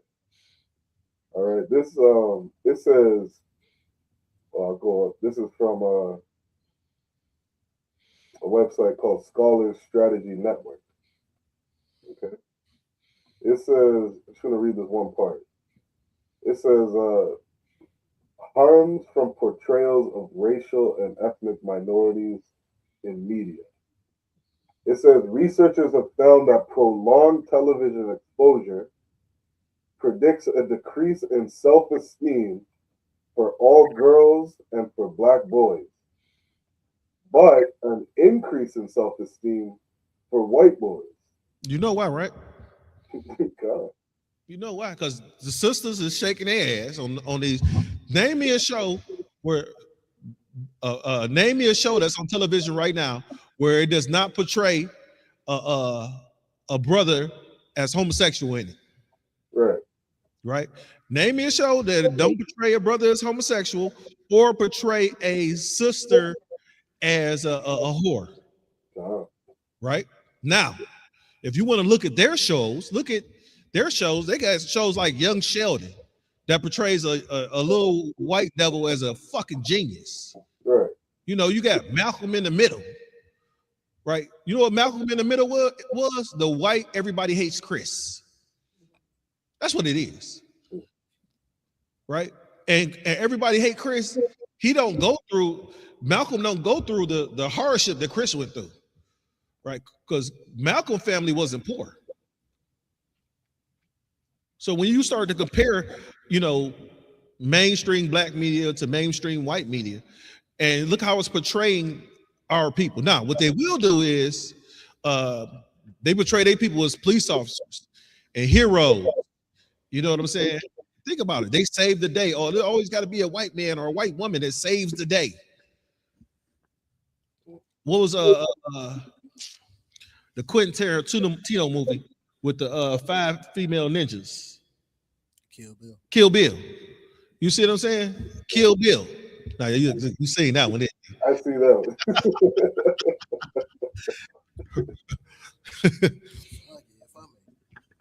I just wanted to say, like they always the hero. Like, it's always a superhero. There ain't been no black. I think the first black superhero and the only black superhero was Meteor Man. You got what's it, Black Lightning? Yeah, but I'm saying like on main, like a movie, like a blockbuster movie or a movie just in, you know what I mean? Because The Rock ain't black. Right. And then they try to give us Black Panther, but that was just some Africans ain't black. Right, exactly. And then what's so diabolical about Black Panther, they sell us that culture because we don't know who the hell we are. So the niggas just eat it up. But then you got, the nigga who grew up as a nigga in the US trying to he's the villain. And guess what? He's the villain trying to say. And technically, he was a Hamite. God. That was just that's just that story. It was to represent that, Yeah. We not saving you niggas. It's not. We gonna have all the power in the world and we still not gonna save you niggas. And you are a bad nigga if you try to save niggas. That's exactly what they do. That's heavy. So you a bad nigga if you try to save niggas. But we know Christ was the baddest nigga that walked this earth. And he's saving niggas. He's going to save niggas. When Christ return, niggas look up. Because he coming with a bunch of niggas.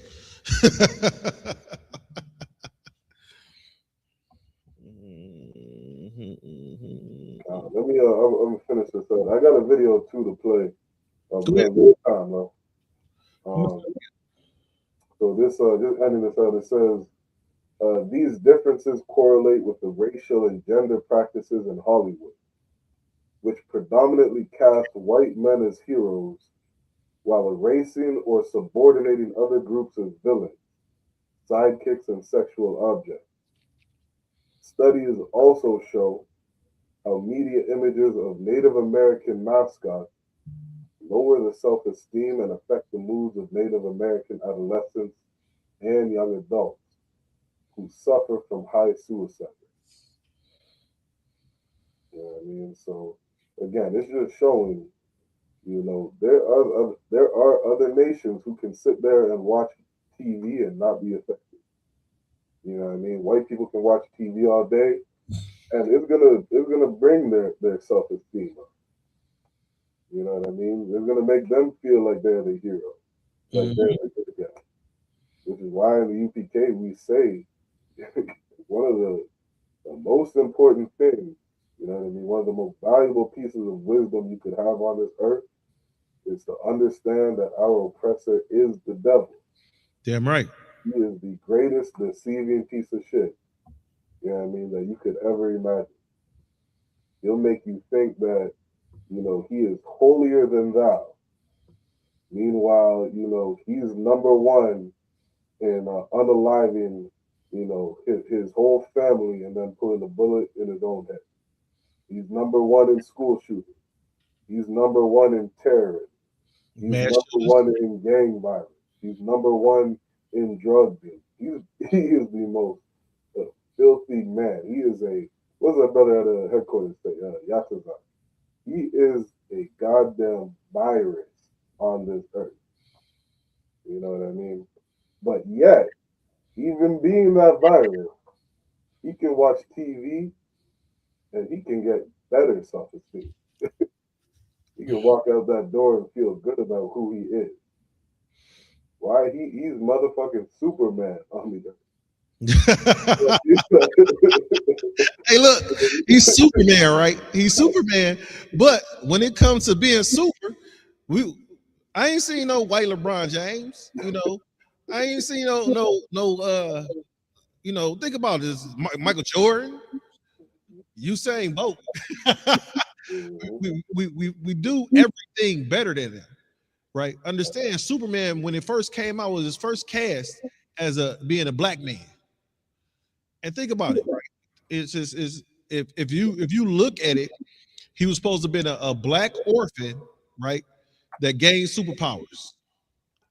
Instead of that going on and Superman being a black man, they made him a white alien, right? From Krypton or whatever the name of his planet is, right? They couldn't even get an earthly white man to play Superman. You know why? Because they already had the white man play Jesus.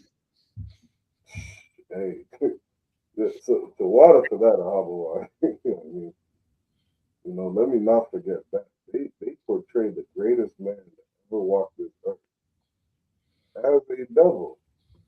You know what I mean? Like they not just as a devil, but as God Himself. Yes. You know what I mean? God walked in this earth, was a white man with long blonde hair, blue eyes. You know what I mean? That's who he portrays himself to be. And I forget what Pope pushed that painting. You know what I mean? But the Pope himself said, "This is the image of the greatest man," and he pushed it out on the earth like, "This is the representative." And now you put this, and that's such a sad thing. I hate when I see it. You know what I mean? Going to a cousin's house or something, they still got that bullshit white Jesus. You know what I mean? Hung up on a wall somewhere. Yes, sir. And you tell your kids your whole life. Grandma raised you. She told you your whole life. You gotta come to church. You gotta read your Bible. You know what I mean? The greatest man is Jesus Christ. Jesus, Jesus, Jesus. And you got this fucking white boy up on the wall. You know what I mean? Showing you he's holier than thou. You know what I mean? Are there any movies that portray the children of Israel as black, Hispanic, or indigenous? Well, let me. They made one movie that sent white folk crazy, and they portrayed God being black, and that was Bruce Almighty. Right? And then when he was the president in that other movie, it's the same guy, Morgan Freeman. So white people must think if God is black, he must look like Morgan Freeman. But that Bruce Almighty had white folk, well, why is God this, that, another thing, blah, blah, blah. One, you already let Christ be white. That was a portrayal. We didn't go crazy with what was the name of that movie, The 10 Commandments or something like that. Every movie made, I don't even know of a movie where, like you were saying, they portray the children of Israel as black, or they portray God as black. I think we're gonna have to make that movie the UPK. So like you, sir, I know Captain Tazariak, he brought out, it was like an old movie back in like the 30s that portrayed everybody in heaven as black, God black, angels black. This is back in the 30s, you know what I mean? So it's time for a remake. God, right. Yeah, I'm gonna have to look that one up. Yeah, I mean, but again, the Habawan's point, like, it's so diabolical. What Captain Zarek just posted a video on that Jewish rabbi. He's like 70 years old, about to meet some 9-year-old boy inside of a shopping center. Talking about how he wants to kiss him, make out with him, this and that. Rabbi gets arrested, goes to jail, and this is who people think are the children of God. You know what I mean? These are the people who say, "Oh, you don't speak Hebrew, you don't know anything about the Torah." You know what I mean? We're the authorities on we're the authority on the Hebrew. You know what I mean? We're the authority on the Bible. If you don't speak Hebrew, you're not gonna understand the scriptures. You know what I mean? Meanwhile, they're molesting little boys. And look here, and the thing about it, sir, about the parents is bringing them to him to kiss this baby on the ride. The parents, how diabolical do you have to be to convince a mother and a father to allow you to suck on a newborn? See nothing wrong with it. That man, them some nasty son of a. I'm gonna leave. I have to slow it down a little bit. There's some nasty individuals, right? You done told this mother and this father, in order for this baby to be holy, the rabbi or whatever they call him got to give you herpes because you know he got the herpes bump on his lip, right? So now these babies, do you understand that herpes can kill children? Small boys under the age of 1, if they contract herpes, it can kill them. Right? Chicken pox, smallpox, those are deadly viruses, right? Herpes is a form of those viruses. It can kill them.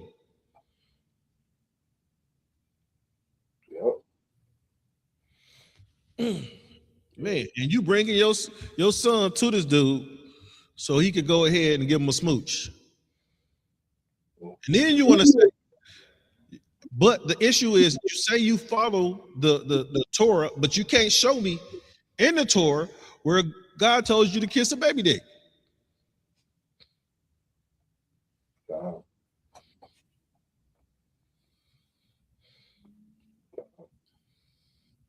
Yeah, we can start. We'll start closing out the class. You know what I mean? Because again, you really brought it home, Ahabawan. You know what I mean? It was a much needed part two for this topic because it really runs deep. You know what I mean? It really runs deep, and you know the attack that they have on Blacks, Hispanics, and Indigenous comes from all angles.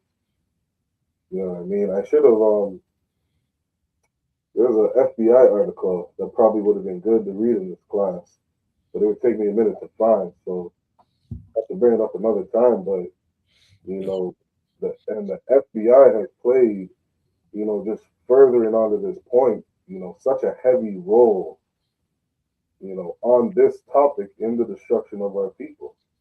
You know what I mean? Things like COINTELPRO, going after our leaders, infiltrating the Black Panther Party, infiltrating different quote unquote black movements. You think the FBI doesn't play a part in the media? Yes. FBI, like the FBI tells you themselves. You know what I mean? What's one of the ones, you know, a good one? The FBI says, check this out. The FBI says one of the main causes for mass shootings in America is from people seeing in the news mass shootings. So now think about this. You're in an organization that is built to quote unquote protect America. You would think that the FBI would do everything that they could to stop mass shootings. Damn right. How hard would it be for the FBI to say, you know what, America? It is now illegal to show or air any mass shooting in the news. We are not going to make anybody famous if they take a gun and mow down a crowd of 40 people. That's never going to be shown to the public. They would stop mass shootings. Mm-hmm. And the FBI knows and understands the role that media plays inside of America. You think they don't use COINTELPRO in the media? You think that you would be, living under a rock. But that's if that's the true cause of mass shootings. That they say that's one of the major reasons behind the increase in mass shootings. You know what I do when I see a mass shooting on television? You know what it makes me? You know what I do? I pray it wasn't none of our people around. Right. I pray that it wasn't none of our people that got hit. They got hurt. That's what I hope when I see a mass shooting. It don't make me want to go out and do a mass shooting. No. What it makes me think is why no one knew, because they just raided was that Dearborn here in Dearborn? They just raided a bunch of some of them Islam guys. They just raided their house because they said they were supposed to do a mass shooting. It was either on Christmas or on New Year's or something like that. Right? So they were able to prevent that mass shooting. So they raided 2 separate houses and they arrested it was either 6 or 7 guys altogether. Right? So they prevented those mass shootings. So if they can do that in the Arab community, why they can't do it in the white community? Because I'm sure these white folk have the same communication that these Arabs were having. I don't understand what I don't understand is if you're gonna do a mass shooting, why communicate it through text and on phone? Meet in the basement of something, you know what I'm saying? I'm not trying to tell people how to do it, but it just makes sense for you not to have communication because all communication is recorded by Big Brother, right? That's what we're told. And then there's certain keywords that they use to key on where they can track your conversation or not, right? And with AI, that should be easy. I remember right after COVID started dying down a little bit in Canada, the government of Canada released a news article saying how the government of Canada, they released a news article on how they're apologizing, for taking over and monitoring everybody's cell phone. And they did it because they were trying to track where everybody was during COVID.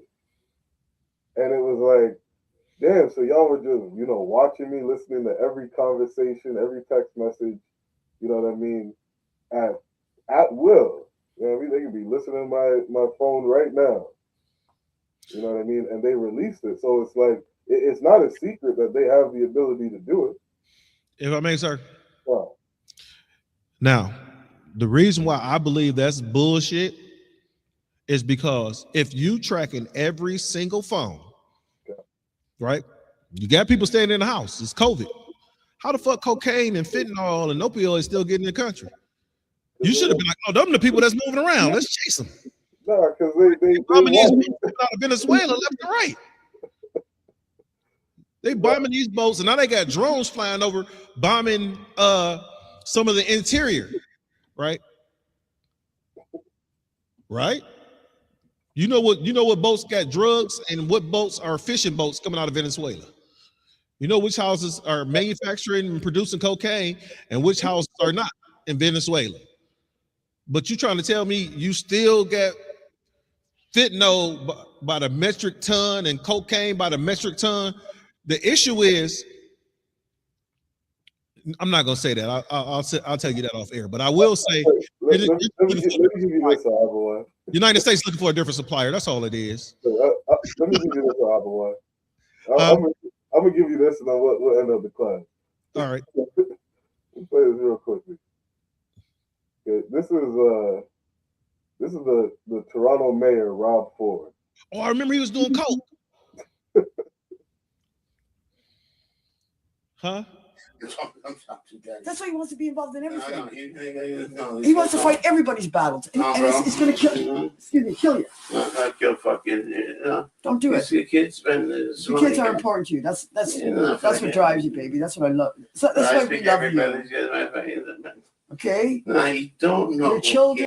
I was loving that. This nigga smoking crack rock. This is the man.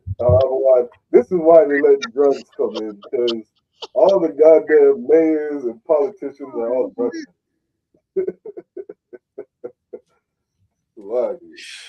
Oh, Yeah. So with that, Ahaba, anything else you want to say? Make sure you like, share, and subscribe to the class. Everybody, like, share, and subscribe to the class, right?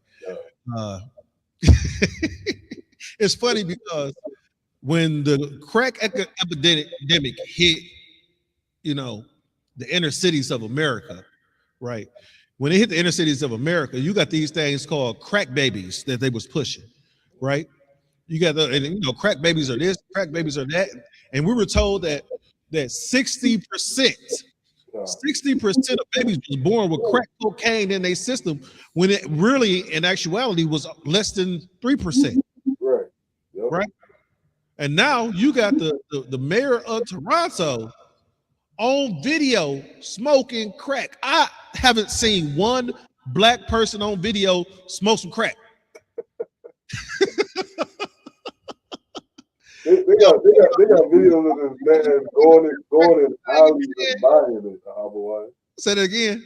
They got videos of this man going in back alleys and buying it. You gotta send me them. Yeah. You gotta send me them. I'm making like a video. What you call that? A video collage. Yeah. This motherfucker smoking crack. You know how many drug dealers saw that video and were like, damn. Hey, play that one. I gotta be his new plug. The damn mayor smoking crack. But then, what was the new mayor of New York? Marion Barry? God. DC. He had smoked some crack and then he got his job back. Yeah. Right? So understand, you know, I guess crack, you know, they don't drug test for mayors. Because in order for me to get a job at a plant, I got to take a drug test. And if they find crack in my system, they're not going to hire me. They find weed in your system, these plants are not going to hire you. And then on top of that, they don't take the piss test, they take hair. Right? I don't know how you could beat a hair test. You go ahead and put that stuff and shampoo your stuff, that stuff on your hair, they're gonna take some hair from somewhere else. When I went to a drug, I had to take a drug test for a job, they wanted some underarm hair. I was like, you can have all that you want. Just don't touch the hair on my head. I guess they don't do hair tests for mayors in Toronto. But that's all I got, sir. When we close it? Yeah, with that, we're going to say shalom. All right, the Water Israel for tuning in. Again, make sure you like, share, subscribe. All right, the Water Ka'ar for helping out, holding down the class. Of course, priest, the mighty priest, 500, Officer Ahaba. All right, holding down another history class. With that, we say shalom. Shalom.